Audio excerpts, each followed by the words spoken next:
तो दोस्तों आज हो गया 12 दिसंबर 2021। बिहार समेत देश दुनिया की बड़ी होता समाचार लेके आए सिर्फ आपके लिए। चलिए फाफर खबर शुरू करते हैं। उससे पहले चैनल को अब तक सब्सक्राइब ना किया हो तो फाफर चैनल को सब्सक्राइब कर दे, लाइक कर दे, शेयर कर दे ताकि इसी तरह की खबर आप हर रोज देख सके। चलिए शुरू करते हैं आज की पहली बड़ी खबर।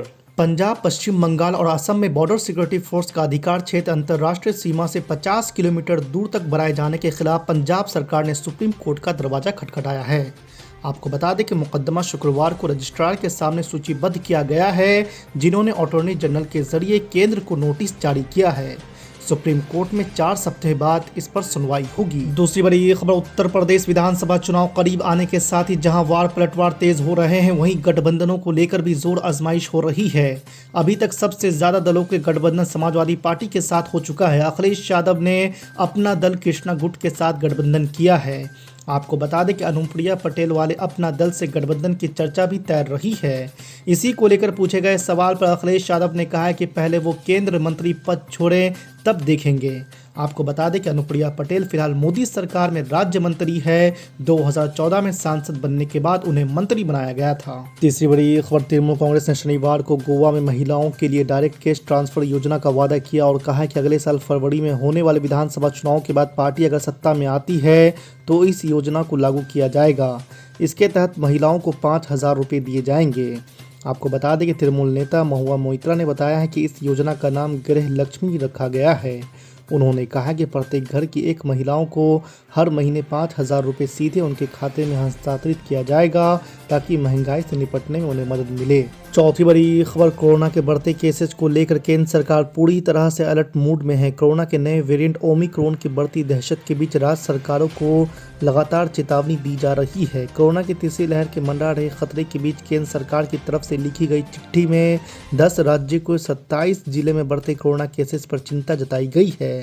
इस चिट्ठी में राज्यों से अपने यहाँ हालत पर नियंत्रण रखने और एहतियात बरतने की बात कही जा रही है। पांचवी बड़ी खबर, कृषि कानूनों की वापसी और सरकार द्वारा मांगे मान लेने के आश्वासन मिल जाने के बाद राकेश टिकैत का रुख क्या होगा? क्या संयुक्त किसान मोर्चा अभी भी भाजपा का विरोध जारी रखेगी? इस बारे में राकेश टिकैत का कहना है कि उन्हें राज्यों में जाने से रोक पाना असंभव है। गौरतलब है कि केंद्र सरकार ने किसानों की मांगे मान ली है। इस संबंध में लिखित आश्वासन भी दिया जा चुका है।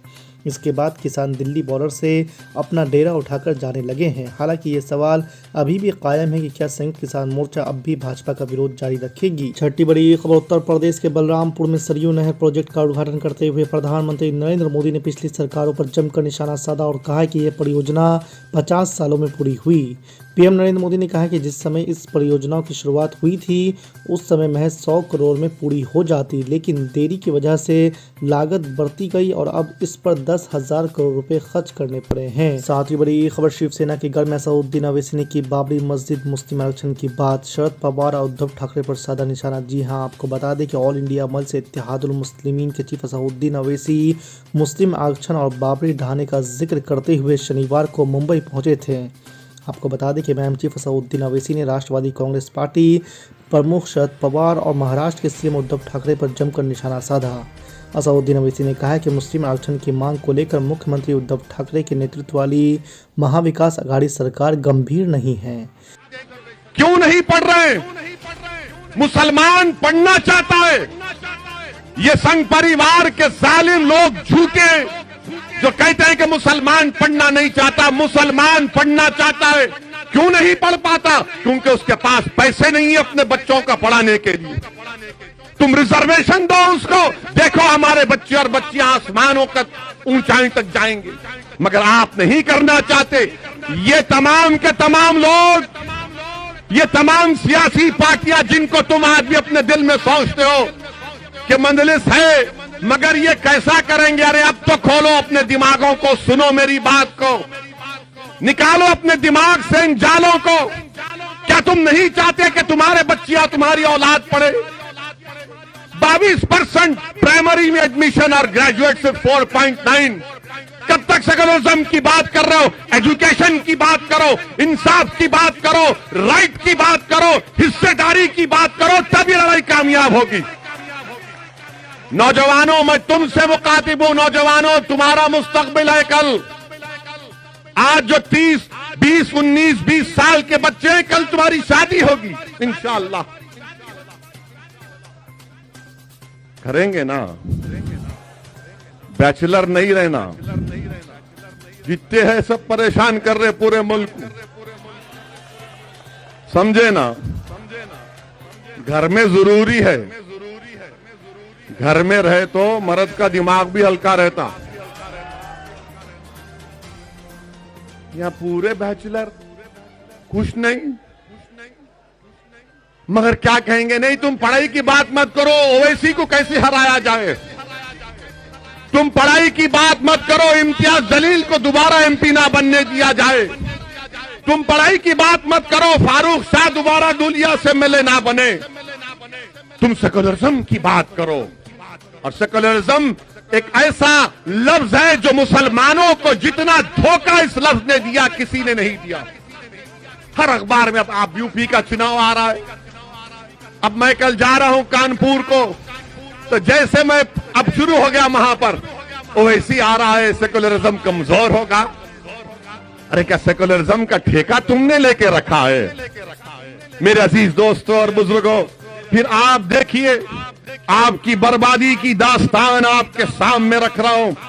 यहां पर हमारी बहनें प्राइमरी स्कूल में 23% मुस्लिम बच्चियां प्राइमरी में, मिडिल स्कूल में आने तक 12%, मैट्रिकुलेशन 11%, हायर सेकेंडरी इंटरमीडिएट 6%, गिरते जा रहा है, मगर कोई रिजर्वेशन की बात नहीं करेगा।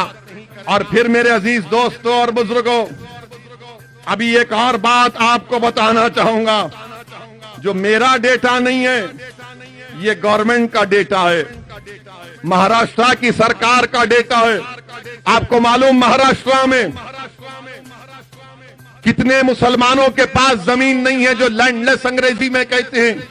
83% मुस्लिम्स के पास जमीन नहीं है, लैंडलेस है। कितने मराठाओं के पास जमीन नहीं है? 8% और 83%। बताओ आप, ये कौन सा इंसाफ है? क्या शरद पवार का दिल सिर्फ मराठाओं के लिए धड़केगा? क्या उद्धव ठाकरे का दिल सिर्फ मराठाओं के लिए धड़केगा? क्या कांग्रेस का दिल सिर्फ मराठाओं के लिए धड़केगा? अरे इंसाफ कमजोर से होना चाहिए, मजबूत से नहीं। इंसाफ जो जमीन पर गिरा है उसको उठाने की बात होनी चाहिए। जो आसमानों पर, उसको ऊंचा कहां ले जाएंगे तुम? मगर नहीं बात करेंगे ये। आपको मालूम कितने मुसलमानों के पास 2.5 एकड़ जमीन है पूरे महाराष्ट्र में? 10%। कितने मराठाओं के पास 10% जमीन है? 62.74%। कितने मुसलमानों के पास 5 एकड़ जमीन है? 4%। कितने मराठाओं के पास 5 एकड़ जमीन है? 19%। कितने मराठाओं के पास 10 एकड़ जमीन है? 6%। मुसलमानों के पास 1.20%। कितने मराठाओं के पास 10 एकड़ से आगे जमीन है? 2.70। मराठाओं के पास 10 एकड़ से ज्यादा जमीन है, और मुसलमानों के पास 0.20, यानी 1% भी नहीं है।